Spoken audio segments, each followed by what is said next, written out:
हौ मरियारे भैबा ना मिले नौकरी रोजगार पीड़ित हौ मरियारे भैबा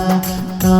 मिले नौकरी रोजगार अरे कवनो पैया न कर हौ कैसन हौ बिहार सरकार अरे कवनो पैया न कर हौ कैसन हौ बिहार सरकार अरे कवनो पैया न कर हौ कैसन हौ बिहार सरकार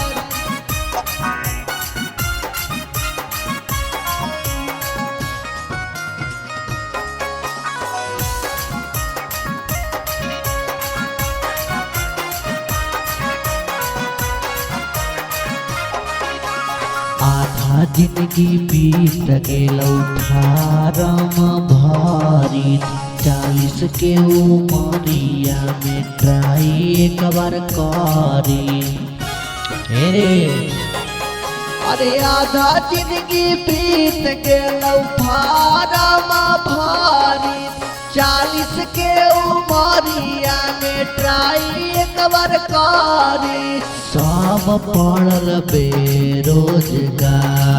अरे कवनो पैया न कर हौ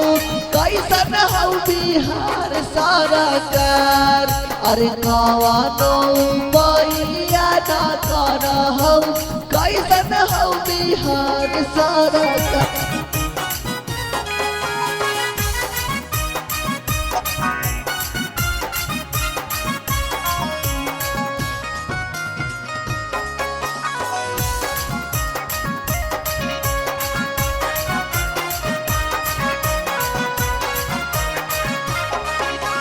बड़ी सारा ढासे भरले भैकेंसी आवते एग्जाम भैया हो जाओ कैंसिल यही तो सबसे बड़ा दिक्कत है बड़ी सारा ढासे तू भरले भैकेंसी आवते एग्जाम भाई हो जाओ कैंसिल मार गेले मुआली के मार अरे कवनो पैया न कर हौ कैसन हौ बिहार सरकार अरे कवनो पैया न कर हौ कैसन हौ